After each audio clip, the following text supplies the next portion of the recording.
PBS is sponsored by you, the viewers, for you, the viewers. Tomorrow's news today. All right, let's get to turning now to the war in Iran. The war in Iran.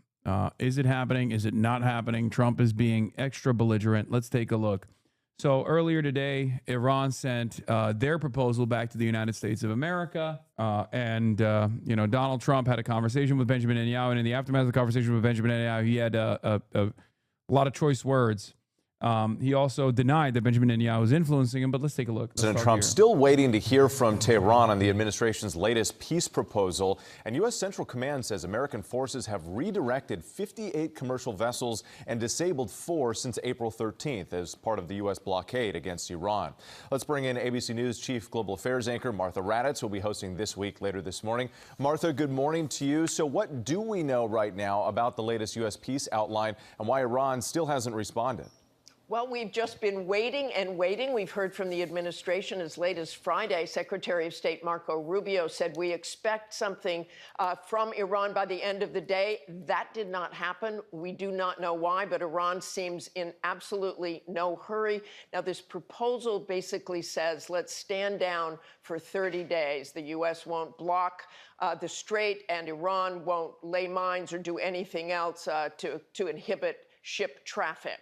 After that, during that 30 days, they're supposedly going to talk about some sort of nuclear agreement, which would be a very, very short window to try to come to terms on that. So we are just waiting, Whit. We don't know why. We're going to ask about that this morning for sure. Yeah, and so much at stake in just the coming days here. Also, the global turmoil is having a major economic impact here at home, especially with soaring gas prices. You've been speaking with voters in Pennsylvania. What are they saying about all of this? Well, these are key districts, and I spoke to some people there, and everybody is seeing this change. Everybody. They feel it when they go to the gas station, and they worry about what comes next, when this will end. But as for looking at President Trump, those diehard Trump supporters say this, they repeat the president's rhetoric, basically, saying this is a small price to pay if he can stop any sort of nuclear bomb. But others are absolutely outraged. Why did it start? What are we doing? How do we end it? And that is the big question this morning, Whit. How do we end it? Exactly, and critical in this midterm election year. Martha Raddatz, as always, we appreciate it. Well, the fragile ceasefire tested again today. 2 Iranian drones targeted a ship off the coast of Qatar. One drone started a small fire aboard the ship. Ashley Webster is live in Tel Aviv with the latest for us. Ashley. Yes, good evening, John. Well, those clashes in the Strait of Hormuz continue to go on a daily basis. I can update you also that President Trump did speak by phone to Israeli Prime Minister Netanyahu. That is concluded, but we don't have any details. But we do have... Hold on, we'll get Barack Ravid on the phone. Don't you worry. Don't you worry, sweetie. We'll see what conversation took place shortly. And that's right, Barack Ravid is already here. First, let's start with what the Iranians said. An informed Iranian source told Tasnim News that the Wall Street Journal's report on Tehran's counterproposal is factually inaccurate in key parts, particularly on nuclear material details. According to the source, Iran's actual text demands an immediate end to the war on all fronts, including Hamas, including Hezbollah, Lebanon, and the like. Guarantees against future attacks on Iran, full lifting of U.S. sanctions, including oil export OFAC restrictions during a 30-day window, end the naval blockade immediately after the initial agreement is signed, release of Iran's frozen assets, Iranian management of the Strait of Hormuz in exchange for U.S. commitments. Iran has also rejected dismantling its nuclear facilities and offers a shorter enrichment moratorium than the 20-year suspension Washington demanded. Remember, there's 3 demands. There was 5 years, there was 20 years, and then Iran said 15 years. America wants 20 just so Trump can say, oh, I got a much longer commitment than the JCPOA. It's pure posturing at this point. It's about who gets to, who is allowed to pull a victorious position. That's all it is. Including Hamas, out of your ass. They don't care about Gaza. No, I didn't pull it out of my ass. I've talked extensively with numerous Iran analysts on this broadcast, and their understanding is the entirety of the axis of resistance, because they see that as a separate front where Israel can maintain a militant posture against not Iran directly, but the acts of resistance. It literally it factors even the Houthis into this equation. They haven't gone deeper into these conversations, and the reason why they're focusing on Lebanon is because Israel's using the Lebanon button as a way to ruin all and any ceasefire negotiations that could take place. But it's supposed to be across the board. I don't know if they'll write out Hamas at the end of that bargain. They could, but so far, talking out of your ass. Why are people saying fake news, talking out of your ass? Okay. What analysts have you guys talked to? I'm sure on your broadcast you have probably extensively read the Iran information. You, I'm sure, also have consistent contact and know people that are directly talking to Iranian leadership, like Scahill at Dropsite News and numerous others. So surely you have information that I don't. So maybe you can explain it to me, because you've probably watched a lot of Professor Zhang videos, so you know better, I suspect. Yeah. What have you done so far? Like the couple AI Lego videos? Read some Barack Ravid reports from Axios? Is that what happened? Is that the active knowledge that you have on the situation? Because, a lot of my work is being done in broad daylight. You can come in and learn a thing or two here when you actually watch the broadcast. When I do interview people like Trita Parsi, for example. This is a direct question that I have presented to people that have actual figures within the Iranian government that they communicate with. Have you guys done that? I like when people say you're pulling this information out of your ass, but where is your information coming from? I'm not a terrorist. Oh, it's terrorism. It's terrorism to do journalism. Well, you and Donald Trump are in agreement there, buddy. It's terrorism when there's two parts to a conflict and the other sovereign state has official lines of communication and journalists who reach out to them to develop a better understanding of what their position is, as opposed to just posturing like you know better from the American perspective. It's terrorism to have sources. We should punish those journalists, right? Is that the next thing you're going to say? Yeah, dang. Okay. Well, at least you're smart enough to understand how stupid that position was. Yeah. Look how well this has played out so far for the Americans who refuse to actually understand the Iranian side. I think your gas prices are reflective of what happens when we demonstrate this level of hubris, this idea that like, oh no, the Israeli intelligence is enough for us to move on this issue. Historic national humiliation, try international humiliation. Iran also calls for an immediate end to the fighting and a gradual reopening of the Strait of Hormuz, instead with the U.S. lifting its blockade with nuclear issues negotiated over the next 30 days. Of course, while this is a perfectly understandable deal, Benjamin Netanyahu has a different opinion. Will Donald Trump recognize that Benjamin Netanyahu and Trump's goals here are not in line with one another? I don't know. Netanyahu says it's time to end Israel's reliance on U.S. foreign aid. That's never going to happen. Iran can only negotiate over their uranium effectively while the strait is closed, and we get closer every day to oil reserves dwindling. 30 days of oil throughout the strait means they lose that. Why would Iran ever accept a negotiation ceasefire that makes them lose leverage over the thing they need to negotiate? Yes. No, you're absolutely right.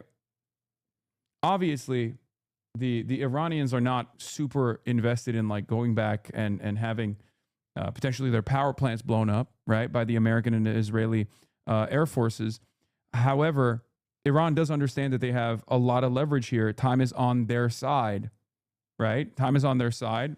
Their missile stockpiles are not diminished. So, of course, they're going to hold firm. And like I've said, although I was confused as to whether or not Trump would literally go to China. And I think the jury is still out on that. I mean, there's 4 days remaining until the Beijing summit. It's shocking to even see whether or not Donald Trump would go to Beijing. But if they go to Beijing, yes, Iran is going to be the main point of contention.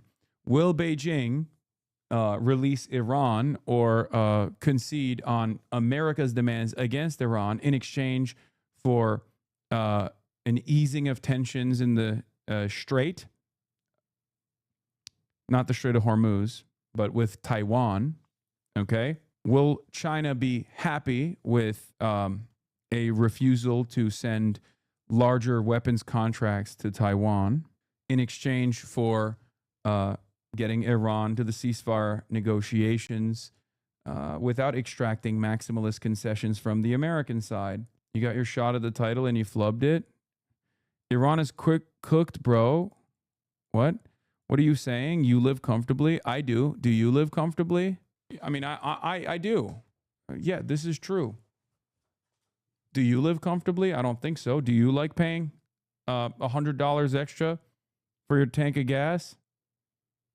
Do you feel like it was necessary? What has been accomplished in this process? Gas prices are higher. Inflation crisis imminent. What has been accomplished? Do you think that's a valuable trade-off? We kill a bunch of Iranian children. We blow up a bunch of Iranian facilities in exchange for higher gas prices in the United States of America, in exchange for billions of dollars of radar equipment that's blown up in retaliation in the region, American bases leveled, American soldiers killed in the process, all so that what? Israel can maintain its ambitious Greater Israel project without having any sort of impediment, like a sovereign Iranian state that could potentially fight back against that project. Omigi went to, what? He's pushing that terrorist crap still. Hasan just banned me from chat. Hasan just banned me from chat. Fuck that bitch pokey she for the streets. Oh God, you're disgusting. Never mind. We'll keep you banned. I don't even think you have any value being entertained like a fucking toy in here. What a pathetic fucking loser this guy is. Holy shit. Sometimes I get angry, but then I think like America's being humiliated by a middle power, a regional power like Iran in broad daylight. And these guys are too stupid to even recognize that. What a sad, pathetic state of existence.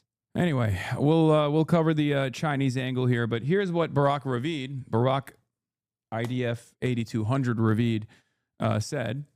President Trump told me that he spoke with Prime Minister Benjamin Netanyahu this evening and discussed the Iranian response with him. However, he emphasized that it was a brief part of the conversation. It was a very nice conversation. We had a good relationship. But this is my business, not anyone else's, he said in reference to the negotiations with Iran. Oh, yeah. Oh, okay, totally. President Trump told me in a phone call that he does not like Iran's latest response to the draft agreement to end the war. Their response is not worthy, he said. What does it mean when Trump rushed to call his boss Netanyahu after rejecting the Iran deal? Yeah, or before rejecting the Iran deal. Robert Kagan says that the U.S. has been checkmated into defeat in Iran. Robert Kagan, oh my God. Which has seemed obvious since at least early March. But he sees the consequences as going far beyond the region, triggering a global arms race for naval power as countries seek to devise their own ways to protect their shipping routes since the U.S. maritime security umbrella is no longer effective. The revelations of U.S. industrial capacity shortcomings vis-a-vis munitions may also now tempt other countries to try their luck against the fraying unipolar order. Look at that. Israel is literally destroying American hegemony. Israel has played a pivotal role in forcing America's hand, goading them into doing unbelievably stupid things, which, by the way, of course, is certainly in the hands of this current American administration. Let's be real. Some of these problems are longstanding issues, like defense bloat is not, Trump's problem. It's an issue born out of capitalism, something that I've described over and over again. There's tremendous defense contractor bloat in this country, and that's precisely the reason why, while we have the most expensive military on the planet, more than 8 of our adversaries combined, 8 of our closest adversaries combined, and yet the products that we are able to deliver is not enough to overcome a poor middle power like Iran, a poor regional power like Iran, engaging in asymmetric warfare against the most powerful military on the planet. This is a tremendous defeat for the United States of America. It shows America as a paper tiger. At least to those with eyes to see. Many Americans are deluded. They are completely oblivious to what this means. They don't understand that America is no longer, world police. Yeah, but Robert Kagan is a fringe leftist lunatic. Yeah. He's a Marxist-Leninist, that Robert Kagan. Did you hear Netanyahu wants to put an end on U.S. foreign aid? And I was like, if you want to end it, then why is AIPAC still at USA? True.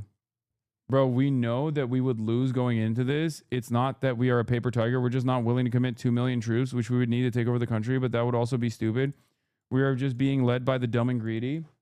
Buddy, if you're not willing to commit 2 million troops, then you shouldn't commit to fighting any kind of battle whatsoever. You understand? Especially when diplomacy is very clearly an option, especially with Iran. Diplomacy has worked in the past with Iran. If you have any real long-standing goals of chipping away at their nuclear ambitions, if you even believe that they have nuclear arms ambitions at all, and aren't simply using uranium enrichment as a point of leverage to draw America back to the negotiations table and to have some kind of leverage in front of the United States of America in exchange for sanctions relief. But none of that matters because we here in the United States of America are losing this fucking war regardless. Anyway, Iran state-backed news agency, Arab News, details Iranian conditions for negotiations with the U.S. following U.S. President Donald J. Trump's reaction that called their response totally unacceptable. The terms are just a reiteration of previous statements, include, but are not limited to, releasing frozen Iranian funds and assets, war reparations, and Iranian sovereignty over the Strait of Hormuz.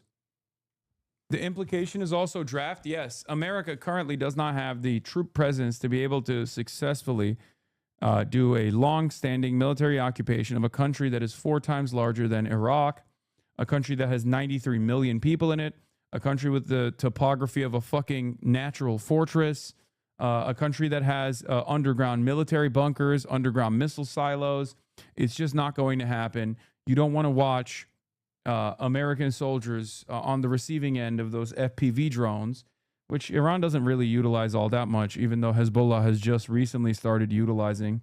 It's not going to be good for American confidence. It's only going to be worse. Yes, I know. I've read this article from Bloomberg Opinion. China is quietly slashing oil imports and rebalancing the oil markets. The reason why China is doing that is twofold. And before people say, what do you mean rebalancing the oil markets by slashing their imports? They can't even get any of their imports. The strait is locked down. Yes, but China is a massive fucking economic power. They could just purchase all of the other spot traders and the readily available oil that's currently out at sea. They're not doing that. And the reason why they're not doing that is because they understand that if they were to destroy the Asian market, if they were to sit around and consistently compete and drop oil prices even further, and Japan, for example, would not be able to receive any of those additional barrels of oil that are out at sea currently, then Japan's economy would fucking crumble. And now all of a sudden there is no market for Chinese goods because the Chinese economy is hyper reliant on being a manufacturing hub. Chinese economy is still very much reliant on selling goods to other countries, not only the United States of America, but also Japan, Thailand, and even the Philippines, all of these other countries that are hyper reliant on the additional barrels of oil that are currently out at sea. This is the reason why they've tapped into their strategic oil reserves rather than outcompeting the other countries in the Asian markets for purchasing what is still oil that is readily available to purchase in the market.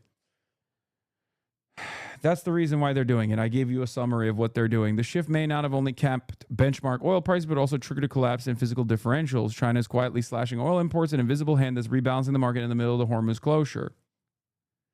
Yes, big cuts in natural gas usage, power, and very likely the petrochemical industry, plus a huge reduction in imports of LNG.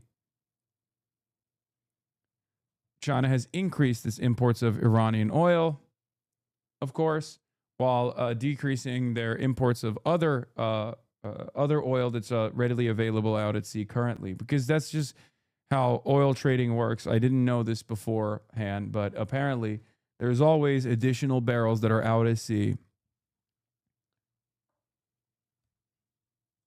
I've heard stories about how unbelievably corrupt this industry is, where like you will literally have captains that just put additional barrels in their inventory and sell it directly.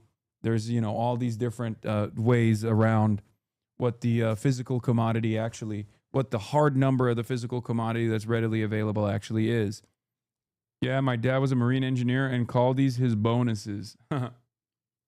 So, let's get back to Donald Trump. What's my favorite Zyn flavor? Coffee? Yes, it's coffee. Some breaking news tonight being reported by the Wall Street Journal, citing people familiar with the response from Iran to the U.S. proposal. On April 7th at 5:30, Iran is proposing an end to the fighting and a gradual reopening of the Strait of Hormuz. The U.S. must lift its blockade of Iranian ports, say the Iranians. Nuclear issues to be negotiated over the next 30 days, another stipulation. Also, Iran proposing to have some of its highly enriched uranium diluted, the rest transferred to a third country, and also Iran willing to suspend enrichment of uranium, but for a shorter period than the 20-year moratorium being proposed by the administration. And it'll be interesting to see what reaction we'll get to these points by the administration. But earlier today, Iran's military said that if the U.S. was thinking about restarting the war,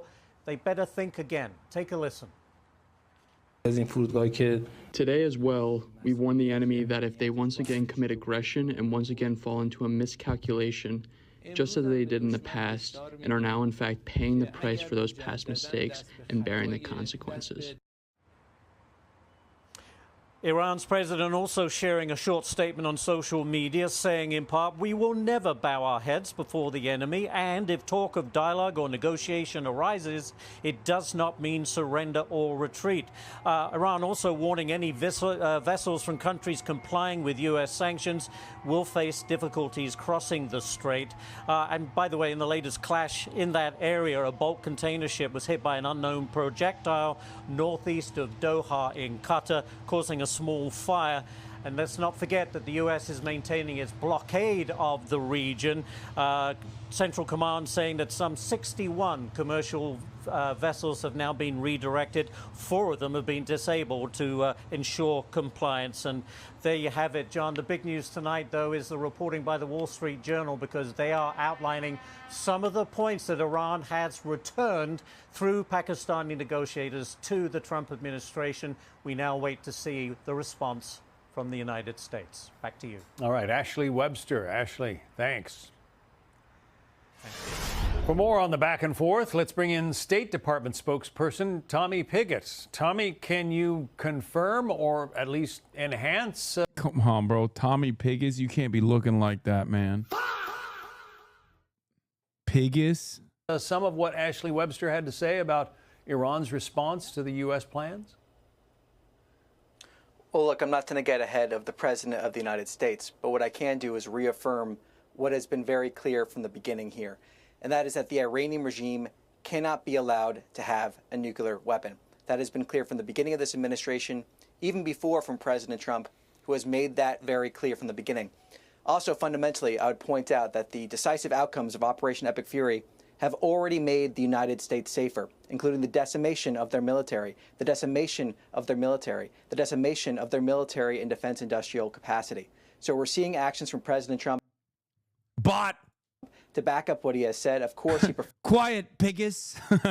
prefers diplomatic outcome, as been clear from the beginning. But Okay, I thought his last name was Piggis. It's even funnier that it's Piggott. It feels like they merged bigot and pig. It's an incredible word. I'm going to start calling people pigots. You're not just a bigot, you're a pigot. You're a pig and a bigot. Quiet, Piggott. he is going to see his objective be fulfilled here, that the Iranian regime can never be allowed to have a nuclear weapon. They are saying apparently that they want 90 days to negotiate something about the nuclear material they possess or their nuclear program, it wouldn't seem that the president would be in favor of something like that. Well, again, I'm not going to preview what the president made aside, but I think it is important, again, to stress how clear the president has been here on his objectives. He has been very clear from the beginning that the Iranian regime cannot be allowed to have a nuclear weapon. He's been very clear about the issue of nuclear dust, as it's commonly called, wanting to see that being given to the United States. The president from the beginning has said that the Iranian regime cannot have a nuclear weapon. His actions have made the world safer. And I think the broader point of this here as well is the fact that we're seeing Operation Economic Fury, the fact that the Iranian regime is losing. Oh, dude, it's maximum cope time all the time on Fox News. This is why they fucking cover me all day, every day, okay? Because honestly, there's nothing. It's not looking good at all if you were to engage in like real news coverage about what's actually taking shape in the Strait of Hormuz. There's not a lot of news coverage that's positive coming out of the Strait of Hormuz. So that's probably the reason why they're engaging in all these distractions. Hundreds of millions of dollars a day because of the actions that the State Department, Treasury Department, Energy Secretary outlining them earlier today, have taken to deny the Iranian regime the revenue they need for their malign activities. Chris Wright is the Energy Secretary, and he said his department is ready to handle the nuclear material that is somewhere in Iran. Listen. Trump is posting clips of Mark Levin arguing for continued pressure on Iran on Truth Social. Bro, I'm serious. Donald Trump is the most compromised. Donald Trump is the most pro-Israel president we've ever had. He is the most compromised president on the issue of Israel.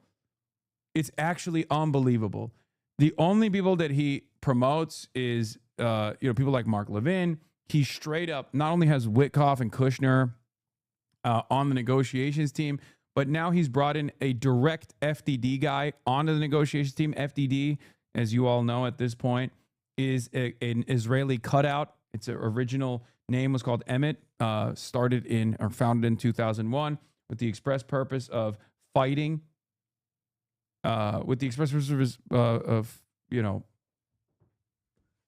making America more pro-Israel, right? Hezbollah claims strike on Iron Dome battery in Lebanon, Israel border. Hezbollah's military wing released footage Sunday claiming a strike on an Iron Dome air defense platform and his crew at the Jal al-Alam site on the border. Carried across two separate attack maneuvers on May 7th. Sheesh. The FPV. These guys have learned how to fucking maneuver these FPVs so fast. It's actually crazy. It makes me feel like they got some Ukrainians on their side somehow. You know what I mean? First FPV footage that was coming out of the Hezbollah side was like kind of dog shit. You could tell that they were shaky. They didn't know how to like fly this stuff around. A couple weeks later, they're just lasering Israeli targets, lasering Israeli troops who are totally not used to this line of attack, by the way. I mean, it took the Russians years to create comprehensive measures against drone strikes. Now they know. They have like drills. Sometimes you'll see like Russian special forces in pickup trucks. As soon as they see a drone come, they get out of the car, they separate, right? And they start shooting at the drone. Sometimes they're successful in downing these drones. The Israelis are not used to it at all. And it will take time for the Israelis to get used to the FPV drone fire. Don't give the IDF any ideas. Oh my God. Buddy, this is just, modern warfare that you can see on your timeline. If I can see it, I'm sure Israeli generals who are 18 years old can also see it, This is not like deep secrets. Why do you think they have those fucking nets all over their vehicles in Ukraine and all around the streets that they cross? Here's Levin's statement that Trump reposted. 11 minutes. Ugh. You hear Zelensky said the Ukrainian army captured the first Russian position in the history of the war with only air and drone land forces? Yes, I did. They also used autonomous vehicles, too. They didn't even use a single troop, if I'm not mistaken.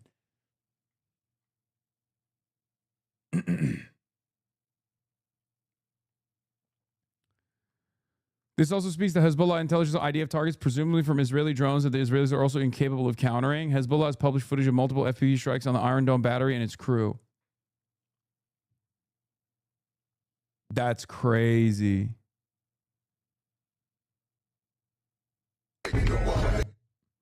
Lots of security issues in Lebanon.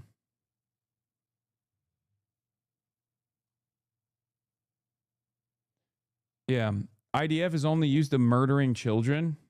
So makes sense that they'd have a hard time fighting against a more competent paramilitary force like Hezbollah. And Hezbollah, for many, many years, their military doctrine revolved around ATGMs, okay? And they got really good at it. And that's the reason why whenever Israel rolls Merkava tanks into Lebanese territory, you hear about Merkava tanks getting murked over and over again. They are the best at ambush operations with ATGMs. They studied it, they learned it, and very quickly they adapted to drone warfare as well. Maybe some would say it took a long time for them to adapt to drone warfare. The fact that they are now dishing out FPV drone footage that Hezbollah is utilizing against Israeli troops, against Israeli Merkava tanks, against Israeli Iron Dome battery points, like that's it shows that they are highly adaptable to modern combat conditions. They're taking advantage of the readily available, sometimes commercial drone products that they can use in an effort to mount significant defensive counters to Israeli incursion in Lebanese territory. Hezbollah also uses that crazy Iranian-made double ATGM launcher that's basically 2 missiles sent at the same time. Yes, the reason why they have a double ATGM launcher is because of the trophy system that the Merkava tanks have, which can withstand at least one fire, one attack, but they can't withstand 2 at the same time.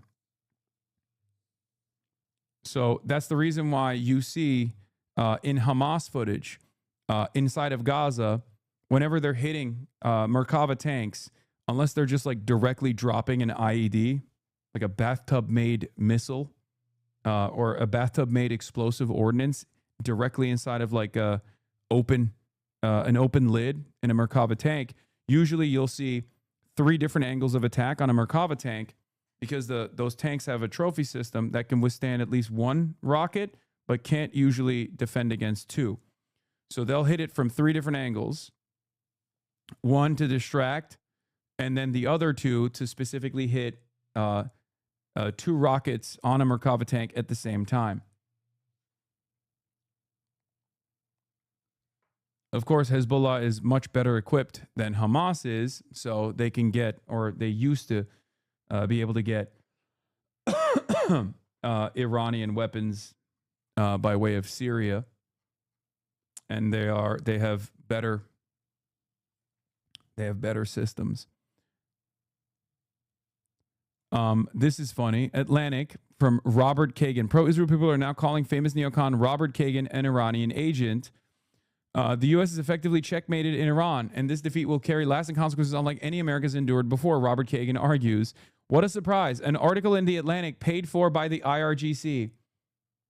The esteemed IRGC general, Robert fucking Kagan. Dude, the Atlanticists have dropped the pro war with Iran messaging. It seems to me right now, this is a little bit inside baseball here for you guys, okay? There are numerous think tanks in Capitol Hill, and they all want to wage war with Iran to varying degrees for the last 47 years. Atlantic is obviously pro-war with Iran as well, or used to be, not anymore. Okay? The Atlantic Council, with the exception of, I would say, like sometimes with the Brookings Institute and certainly the Quincy Institute, most of the think tanks in Washington, D.C. that revolve around foreign policy have always been unbelievably pro-Israel and also unbelievably in favor of waging war against Iran. But since Operation Epic Pedophiles Fury, Operation Epstein's Fury started, they very quickly realized that this wasn't going the way that they predicted it to go. Okay? So the ones who are at least smart enough to maintain some semblance of credibility turned around and said, this is an epic failure. We got to pull out. Okay? Yeah, Operation Epic Fiasco. With the exception of like Quincy Institute that has always been ideologically against waging wars in general, many of these think tanks used to be pro going to war with Iran. Now they're all fucking saying we have to pull out. This is Operation Epic Failure. Please pull out. What the fuck? With one exception, the Foundation for Defending Democracy. Okay, the FDD. Benjamin Netanyahu's personal cum bucket, aside from Donald Trump and basically the entirety of our political class. The FDD is very specific, okay? Its entire purpose is to merge Israeli foreign policy goals into American foreign policy, okay? And Donald Trump seemingly only listens to the FDD guys. Every other think tank guy is literally going, please stop. What are we doing? You are ruining our fucking project of American hegemony. We have maintained free trade in every waterway for basically the last, 60, 70, 80 years, and you are ruining this project. Yeah, CIP and Quincy are the only two think tanks that are like, anti-war, okay? And of course, they don't get a lot of mileage in DC because of that position, because they're, they don't have the same level of funding that these other think tanks do, because these other think tanks are getting funded by Raytheon, Lockheed Martin, Northrop Grumman, Boeing, and the like. And there's not a lot of investment or interest in an anti-war foreign policy think tank. However, people like Robert Kagan are literally, they're neocons. Like Robert Kagan was one of the godfathers of the neocon movement, okay? You got Bill Kristol and Robert Kagan both saying, what are we doing here? What the fuck are we doing? Pull out, pull out, pull out. This is a failure. And now Zionists are saying Robert fucking Kagan, who recently wrote that perhaps 9/11 was because America fucked around and found out only a month ago, which was really funny to hear from Robert fucking Kagan, is now saying what we've been saying for months, what I've been saying for months, which is that it's over. It's over. Fucking pull out. Pull out. We're bleeding. Stop the bleeding, please. Stop the fucking bleeding. We will, if you keep going at the rate that we're going, we will no longer be in contention for a multi-power world, okay? That's it. America has been ritualistically humiliated by a middle power, a regional power that has an economy the fraction of the United States, an economy that has been completely dominated by the SWIFT system and the sanctions by the United States of America without ever firing a single shot. It's over. Trump, don't listen to those pussies. We got this, bro. Yeah, I mean, if I'm an accelerationist, I'm eating good these days, okay? If I am an accelerationist, I'm eating good. I'm thinking, you know what? I'm a Maoist third worldist. And as a Maoist third worldist, let's be real. What Donald Trump is doing is unbelievably good for destroying American empire. It's true. It's objectively true. Donald Trump, secret Maoist third worldist. J.D. Pandon saying permanent first world genocide. We will never stop until the suburbs are screaming bloody murder. Donald Trump, who says, my war is not with the American ruling class. My war is the American working class. I will make the suburbs scream. I will make the American working class scream. Scream bloody murder for the crimes that the American working class has committed against the people of the third world, the nations in the periphery. Unequal exchange will work in the opposite direction. I, Donald Trump, will make sure of it. I, Donald Trump, will eviscerate the labor aristocracy. The imperial core has dominated the world through unequal exchange, through parasitic capital and the forces that are servile to the interests of parasitic capital like the IMF and the World Bank, we will turn around and we will awaken the revolutionary third worldist principles. Okay? May Allah awaken the people and help them to see the evil doings of Israel and the United States. What the fuck are these emotes, man?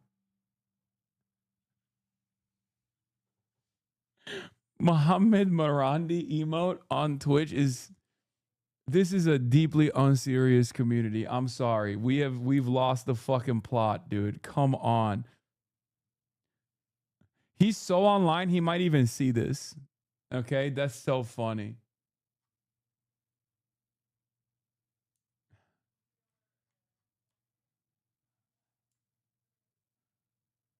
Zoom out.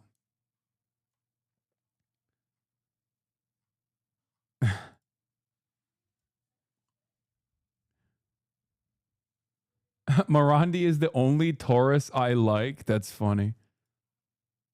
How much PBS you think he watch every day? Bro, Professor Marandi, if you're watching, you better subscribe and also give subs, okay? That's bullshit.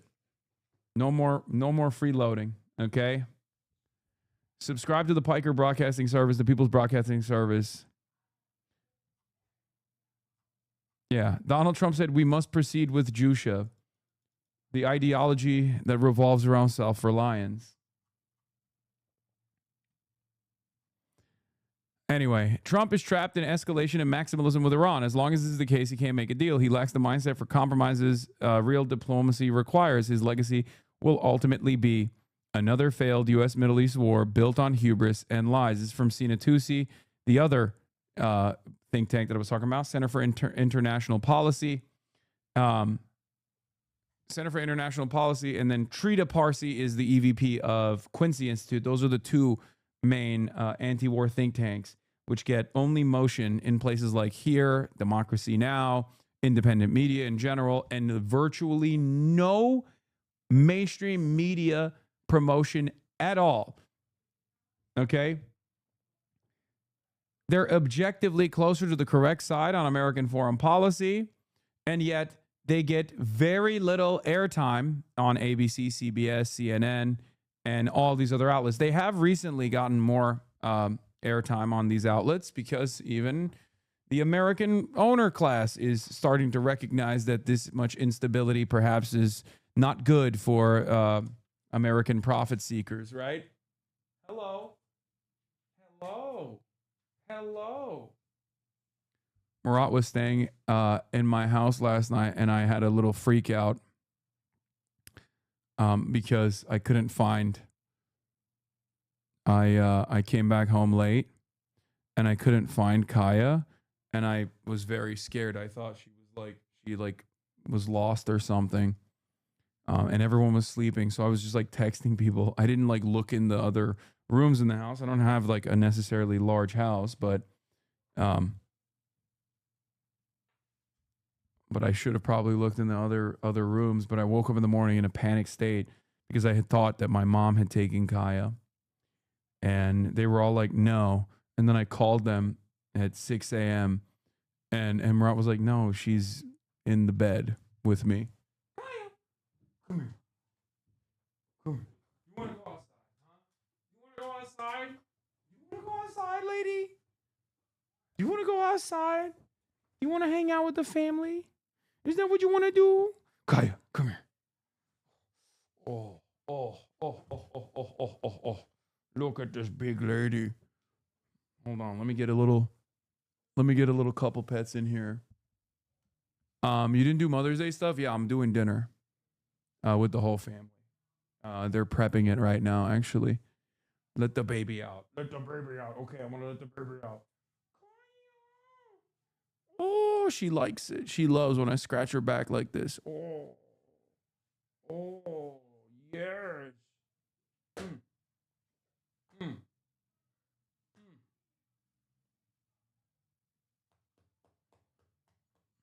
I'm a little bit of a mom myself. I was MPreg with Kaya.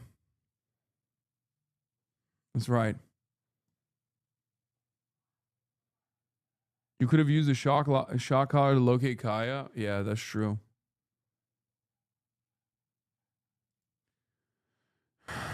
Who's to say I didn't?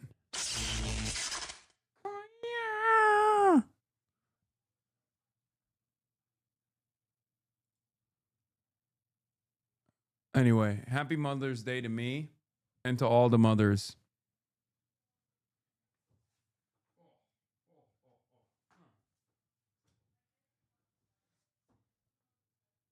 My 11 gallons in Costco this morning minus one AAA video game for this month until the war ends. Nice.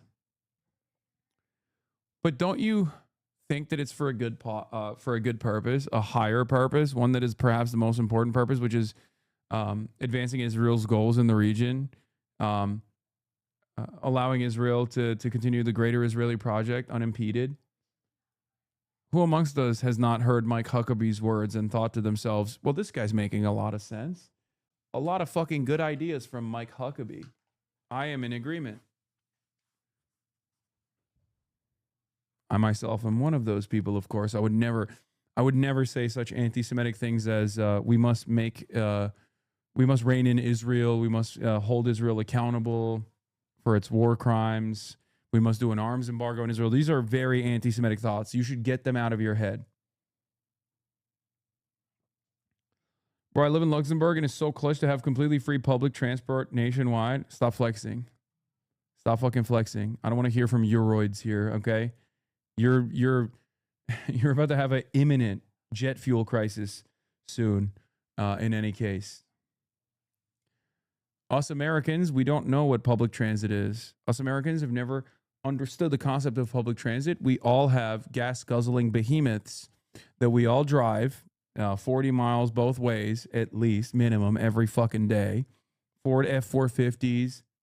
And we like paying extra for our gas because it's patriotic. Calling Luxembourg a nation is fucking pushing it. City-state ass motherfuckers. True.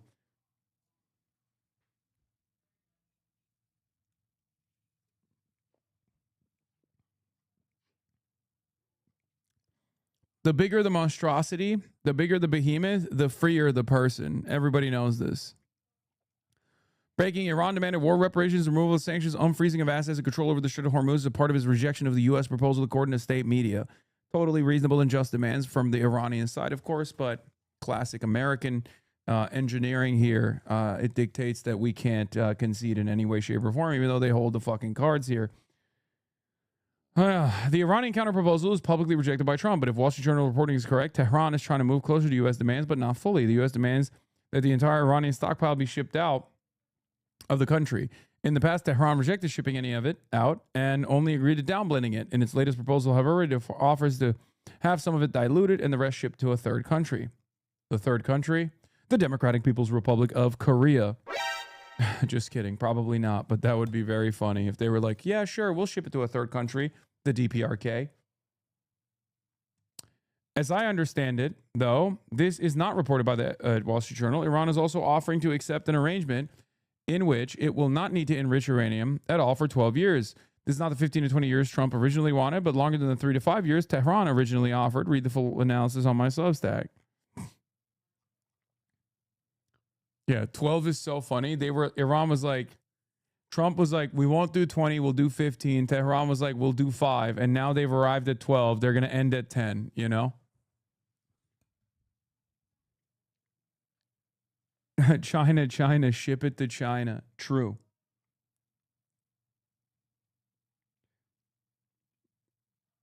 Art of the deal, baby. Art of the fucking deal. Art of the deal. So JCPOA? No, it's not JCPOA. The deal, the terms on the Iranian side, no matter what, will be infinitely more favorable to Iran than the JCPOA. And the reason is because Iran now has more leverage than it did before America attacked Iran. So if they maintain some semblance of control, a toll system over the Strait of Hormuz, for example, that's unbelievably favorable, far better than JCPOA. They are trying to get all of the sanctions removed, again, including the American ones, which is better than the JCPOA, but also more favorable to Trump because Trump is a businessman. He likes doing business deals. This means he can do a fucking Trump Tower in Tehran, right? Like that's better than the JCPOA, okay? Unfreezing all of the Iranian assets, far better than the JCPOA. The JCPOA unfroze like what, $1.5 billion in assets is a huge deal. We're talking how many billions? I think they have like, America was previously saying that they were just to show good faith, they were going to unfreeze $20 billion in assets. That's a much larger number.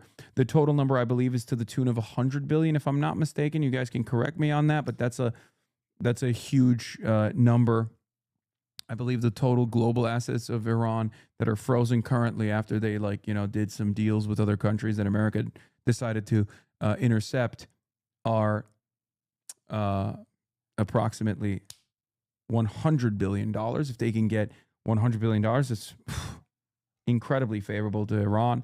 Once again, I think these are all good, just, understandable commitments that will create longstanding peace. And I am, of course, in favor of them. I'm in favor of all of these conditions. I think that is the correct thing to do. Okay? Dealing with Iran as a sovereign state through diplomacy is an infinitely better proposal than trying to wage military war against the nation state of Iran and trying to destroy Iran. So, yes. Let's send them pallets of cash, baby. I'm totally in favor. Let's do it. The nuclear expertise in the United States is within my department. Why don't you know the number? Aren't you the numbers guy, Patrick Bet-David? I'm a numbers guy. I'm a numbers guy.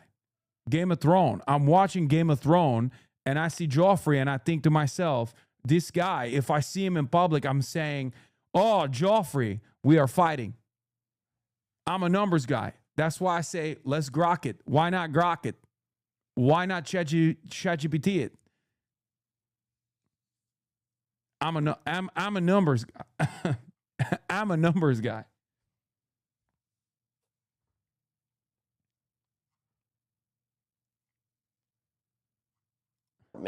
They are ready. They've been monitoring what's happening in Iran, and they've been involved in the dialogues about how would we handle this material, where would we take it, what would we do with it.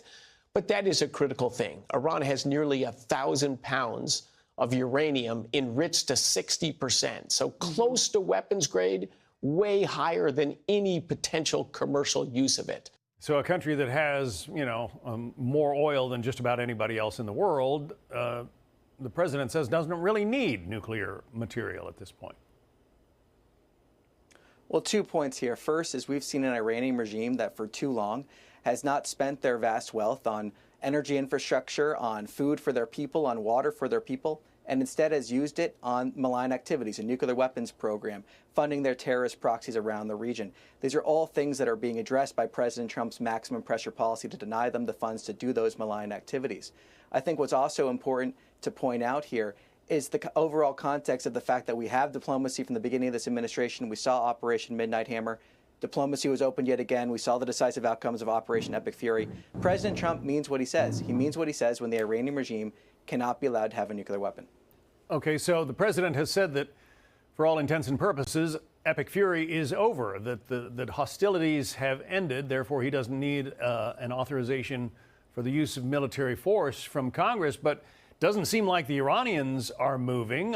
Is there going to be the likelihood of new attacks? What happens? Does he call it a new war? Well, 2 points here. First, as the Secretary of State has described, the activity we have seen recently has been defensive on the part of the United States. Of course, if we see our equities, if we see U.S. military service members, our ships come under attack, we're going to stop that. We're going to prevent that. That's defensive action on part of the United States. Of course, we're going to defend and stop any attacks on U.S. military ships. That's common sense. We're going to keep doing that as the Secretary of State has described. What we're seeing now, though, from Operation Epic Fury is when this operation started, the president outlined clear objectives. I discussed a few of those a few moments ago. The destruction of their Navy, the decimation of their Air Force, their missile capacity, their defense industrial base. We have seen those objectives be fulfilled. So now we're seeing this blockade of Iranian ports. We're seeing Operation Economic Fury. We're seeing the denial of hundreds of millions of dollars to the Iranian regime. But fundamentally, it comes back to this point. The president wants to see a deal here, but he will see his objective be fulfilled that the Iranian regime cannot have a nuclear weapon.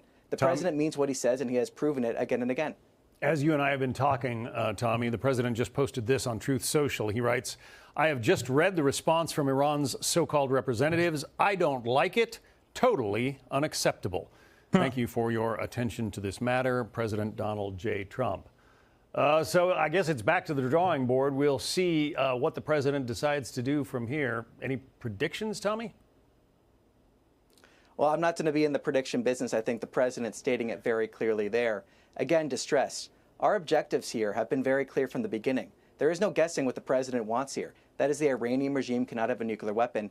And I think another important point is we saw under the Obama administration a bad deal that gave the Iranian regime a roadmap to a nuclear weapon. President Trump is going to make a good deal for the American people that protects the United States, the world, and future generations. Tommy Pigott from the State Department. We appreciate your time today. Thanks, Tommy. Thanks for having me on. Be sure to like and subscribe for all the Fox News latest on YouTube and catch full shows streaming now on Fox One. Is the war with Iran over? And if it isn't, who will decide? Quiet, Pickett. Okay, so Barry Weiss's pro-Israeli operation, CBS News, specifically 60 Minutes, has decided to offer 60 Minutes to neo-Nazi Benjamin Netanyahu. It wasn't enough. We didn't really get to hear from him enough. It's not enough that he just fucking basically dominates American foreign policy. Did you already see this article? I got the intercept from the... Oh, yeah. Hasan Piker is the Democrats' new man on the trail, whether they like it or not. I haven't read it on stream, but I promoted it on Instagram.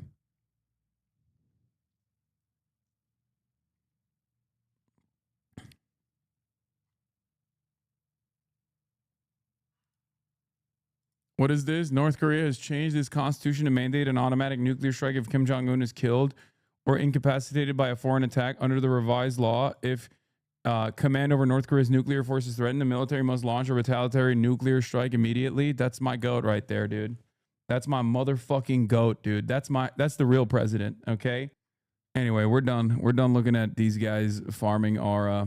Okay, where the fuck were we? Oh, let's get back to the real president. Unfortunately, boo, boo. now that we looked at communist leadership aura edits, let's get back to the great American capitalist reactionary pedophilic satanic cabal rulership that we exist under. Let's get back to reality. The petro-capitalist pedophile class that dominates every facet of our existence. Here we are. Decide when it is. I think it accomplished a great deal, but it's not over because there's still nuclear material, enriched uranium that has to be taken out of Iran. There's still enrichment sites that have to be dismantled. There's still proxies that Iran supports. There are ballistic missiles that they still want to produce.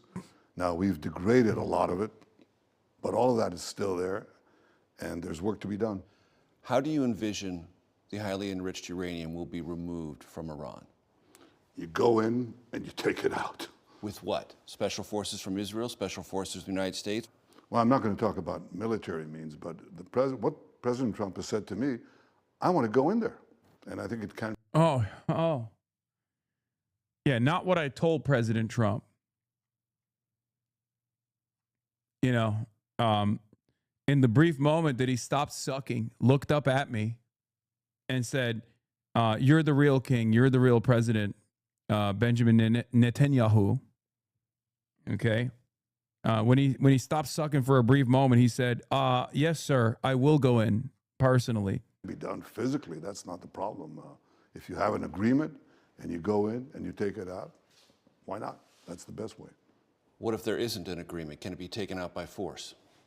Well, You're going to ask me these questions. I'm going to dodge them because I'm not going to talk about our military possibilities, plans, or anything of the kind. And I'm just trying to get at how long is it going to take to achieve that aim? I'm not going to give a timetable to it, but I'm going to say that's a terrifically important mission.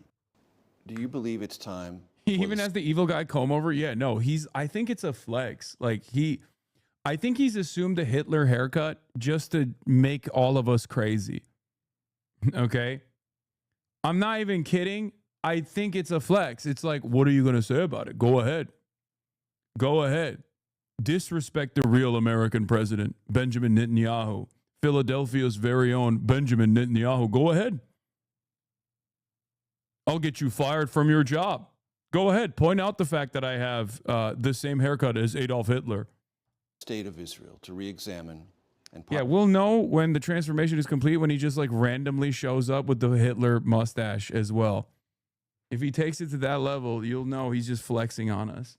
Possibly reset its financial relationship to the United States, meaning what the United States provides to Israel on an annual basis. Absolutely. And I've said this to President Trump. I've said it to our own people. Their jaws dropped. But I said, look. Well, what do you mean? What are you saying? I want to draw down to zero the American financial support, the financial component of the military cooperation that we have, because we receive $3.8 billion a year. Yeah. The next memorandum of understanding, $0. Okay, that's great. How about a fucking arms embargo? How about some goddamn accountability? Do we like that? I'm in favor. Okay, this whole like, oh, the tax dollars that we're sending to Israel is now becoming a liability argument is sweet. Okay, sweet. Glad you recognize that that's a big fucking domestic policy issue, right? It's a big issue for Americans. But what they don't understand in this situation is that the underlying demand here is not simply to stop giving money to Israel. That's a huge demand. It makes total sense that people are making that demand. But the ask goes beyond that. The underlying reason for why people want to stop this is because we want to bring Israel to heel. Okay? Yeah. Now that Benjamin Netanyahu is also in favor of cutting military aid, which, by the way, I don't even think he is. I think they're just lying. Because there's always a way that the Pentagon will continue supporting Israel. I mean, they've done this before. There have been instances where, like, there are different secret budgets within the Pentagon where they'll reappropriate the assets and will consistently sell Israel jet fuel, for example. Like, this has always been the modus operandi. But regardless, when he says the goal here is to, no longer need to rely on American aid, American support. Yeah, they will always circumvent. They will always find a way. The real goal here is to not only do an arms embargo against Israel, but also punish Israel, hold Israel accountable. And I think that it's time that we weaned ourselves from the remaining military support. Can you give me a timetable?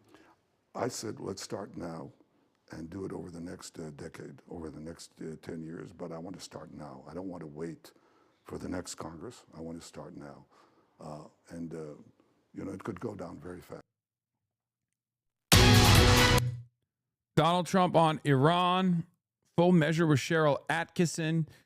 Full interview. Donald Trump on Iran. Government investigation into the NFL and midterm elections. Sorry for the loud bang there. This week, prospects for talks to end the Mideast conflict between the U.S. and Iran. But it's difficult diplomacy. They make a deal and then they break it. Then they make a deal, they break it. It's a difficult group. No. President Trump joins me for an exclusive interview on the one story that has the world's attention. So is it accurate to say you think the combat operations are over and done, but there may be... No, I didn't say that. I said they are defeated, but that doesn't mean they're done. We cover concerns foreign and domestic. How do you feel today about the Republicans' chance in the midterms? And even tackle all American issues. Your Justice Department is investigating the NFL. Do you think this is price gouging on America's favorite sport? If they're making a lot of money, they could make a little bit less, and they could be. This week, my White House interview with President Trump.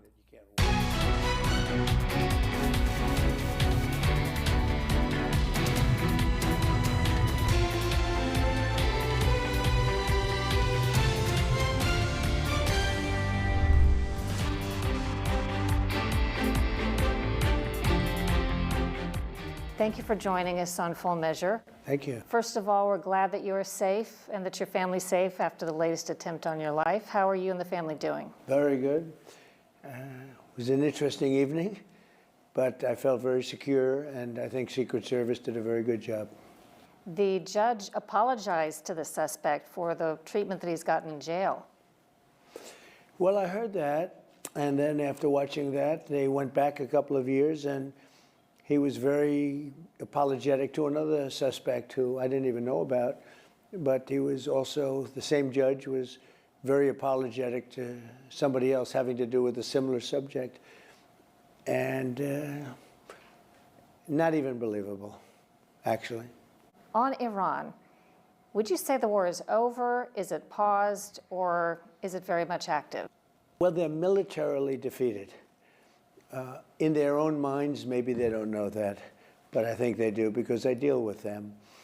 And we cannot ever let Iran have a nuclear weapon. But they are militarily defeated. They have no navy. They have no air force. They have no anti-aircraft weaponry. They have no radar. They have no leaders. Their leaders are gone. The first set, the A team is gone, the B team is gone, and part of the C team is gone. But I think we're dealing with people that have a certain power. It's very interesting because, you know, they make a deal and then they break it, then they make a deal, they break it. It's a difficult group. But from a military standpoint, I mean, if we left today, it would take them 20 years to rebuild. Where are we in the war if we've not yet gotten the nuclear materials, the enriched uranium from them? Well, we'll get that at some point, whatever we want. We have it surveilled. You know, I did a thing called Space Force, and they are watching that if somebody walked in, they can tell you his name, his address, the number of his badge.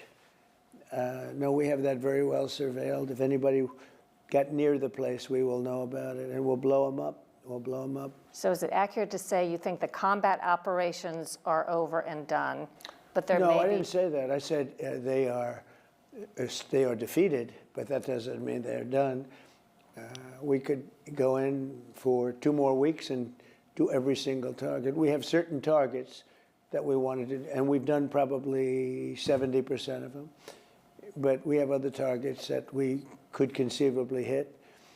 But even if we didn't do that, you know, that would just be final touches. But even if we didn't do that, it would take them many years to rebuild. Few politicians, I think, would be prepared to take a political hit on something as important to so many Americans as oil and gas prices in the short term, even for something very important in the long term. Yeah. The political and media climate, I don't think they really allow for this sort of thing. They want immediate reactions and responses to things. Well, I think it's easy when I say it and somebody like you says, you know, answer that question and gives me a couple of seconds. It's really easy to answer.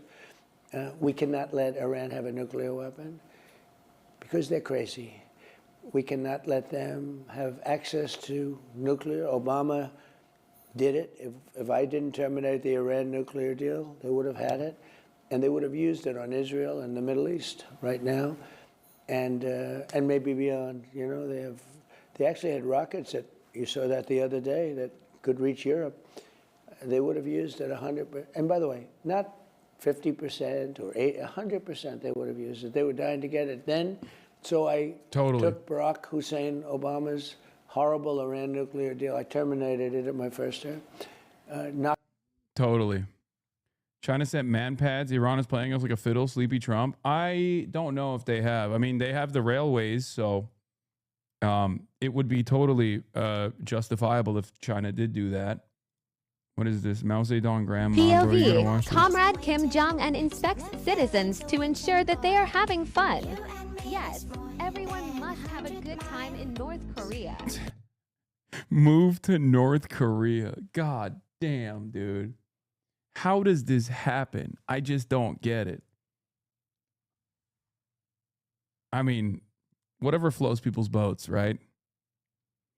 It should be illegal for China to make cars. I can't believe the mods aren't doing something about this. Oh, yeah, this is awesome. No wonder you're a filthy commie. This is what you played as a child. So I hear Amanda mistook you for Che Guevara, Snake. Yeah, I mean, this is... by the way, that has 318,000 likes. How is this possible, bro?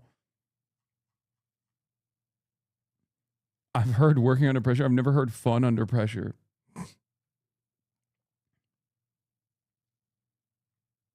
Hello. Yes, hello. It is me, Mr. Fun. Exclusive. U.S. intelligence indicates China is preparing weapon shipment to Iran amid fragile ceasefire, sources say. Hey. Why do we get to have a say here? Okay. Does Iran have a right to defend itself? I certainly think so. They do. Okay. If this is from April 11th, by the way, this is last month. This is not from tomorrow. This is from last month.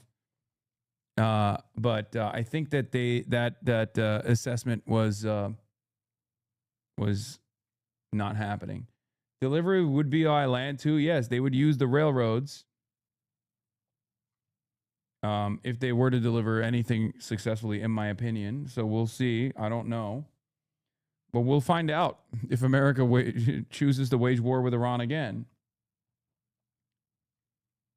So I still am shocked that Trump is doing this summit, by the way. I think it's a real weakness for Donald Trump to continue with the summit. It basically proves that Trump is not only in a weakened position against Iran, but certainly against China as well. Because they've delayed it one time. The Chinese got real mad at that. So I feel like there isn't, if they can't even delay it a second time, I think this is horribly bad.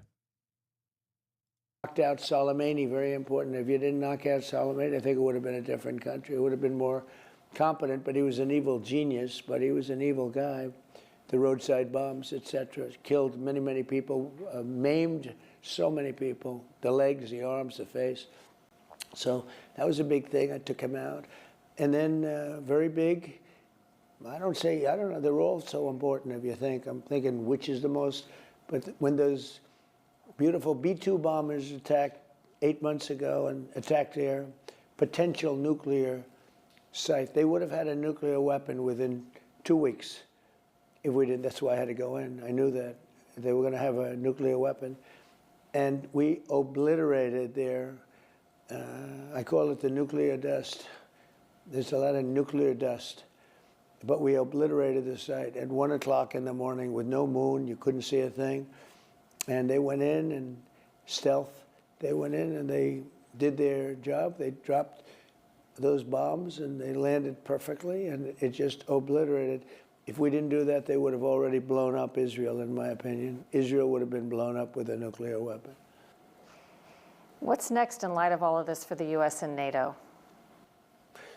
Well, NATO has proven to be a paper tiger. They were there to help. You know, this is the interesting thing is many of those NATO countries we don't use the Strait. We don't need it. In fact, boats are coming up to Texas, Louisiana, and Alaska and filling up with oil. We don't need the Strait. We were doing it to help Israel and Saudi Arabia and Qatar and UAE and others. We don't need it. It's an amazing, we don't use it. We had 1% and we did that as a favor. And we're now producing more oil and gas than Russia and Saudi Arabia put together. Think of that, Cheryl. If you take everything that Russia does, everything that Saudi Arabia puts out, we produce much more oil and gas than Russia and Saudi Arabia put together. And By the end of this year, that number will probably double. On some domestic issues, one of them a lot of people are interested in involving the NFL. Your Justice Department is investigating the NFL for moving a lot of viewers from free broadcast television into more expensive pay programming like Amazon Prime, Netflix, Peacock, and YouTube, where the NFL makes more money. Do you think this is price gouging on America's favorite sport? Should the government do anything about it? It's tough. You got people that love football. They're great people. They don't make enough money to go and pay this. It's tough. And they could be... Bro, why does he sound and look like this, by the way? Trump with a triple scroller on Truth Social ripping Justice Gorsuch and ACB. With certain Republican nominated justices we have on the Supreme Court, the Democrats don't really have to pack the court any longer. I should be the one wanting to pack the court. Why does he sound so defeated?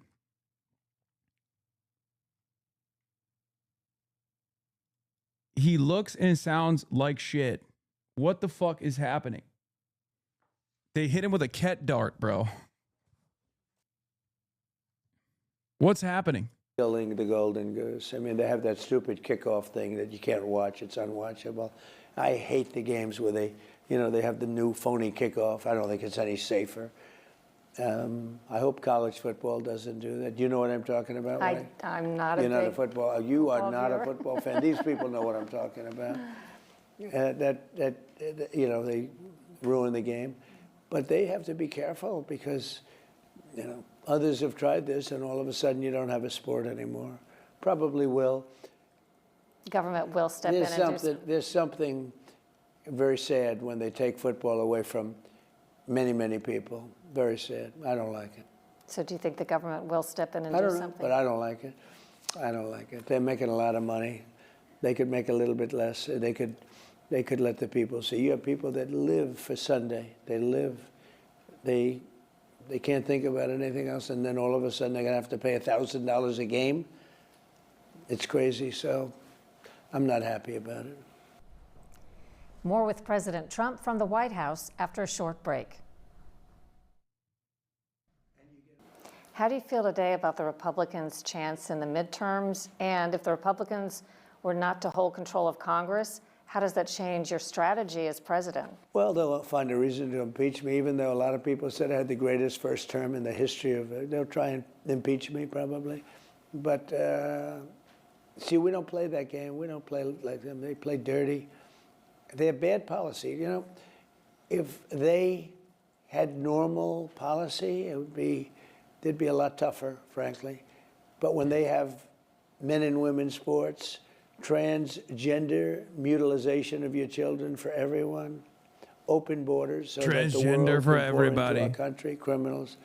We took in 25 million people over the Biden 4 years, and 11,888 were murderers, most of whom, substantially more than 50%, committed more than one murder. Welcome to America.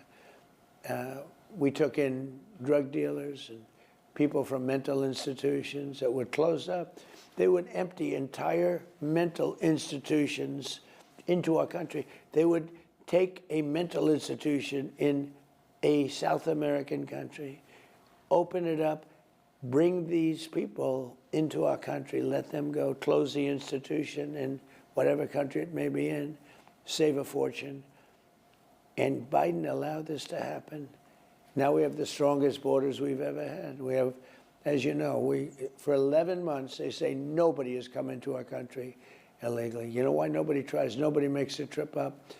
The trip is not worthwhile because they know they're not going to get through. So once they know that, they don't make the trip. But we're running a great country. We're respected by everybody now. Again, we weren't respected. We were a laughingstock for 4 years. We were a very, very unsafe place. Murders are down now to the lowest in 125 years, the year 1900. But we were a country that was a dead country, and now we're the hottest country anywhere. Yeah, definitely. You look like the hottest leader of the hottest country anywhere in the world. Things are looking really great. And so is Donald Trump. I don't fucking want to hear this bullshit over and over again. Do you guys? I feel like we can skip this shit. Okay. Margaret Brennan, Face the Nation moderator, CBS chief foreign affairs correspondent, says, after hearing the Pentagon classified brief on Iran war impact on U.S. stockpiles, Mark Kelly says it's shocking how deep we have gone into these magazines. He said that Tomahawks, ATACMS, SM-3, THAAD rounds, Patriot rounds, so those interceptor rounds to defend ourselves have been hit hard. He said it will take years to replenish these stockpiles, which could affect hypothetical U.S. conflict with China. Oops. Donald Trump, the great nation builder. Donald Trump, the GOAT. Once again, Donald Trump, the annihilator of American empire. You guys voted for this. You enjoy it. I didn't like what Ro Khanna had to say about China as well. I feel like he's, once again, like we should not be engaging in unnecessary posturing, unnecessary militancy with China. We should be moving away from unnecessary militant posture. It doesn't make any sense. Democrats, especially Democrats that have ambitions for higher office, ambitions for becoming the president, becoming the leader of the Democratic Party, should definitely not in any way, shape, or form, in my opinion, talk about fucking war games or saber rattling with China. That is precisely what led us to this Iranian quagmire to begin with. It's just more of the same. PBS is sponsored by you, the viewers, for you, the viewers. Tomorrow's news today.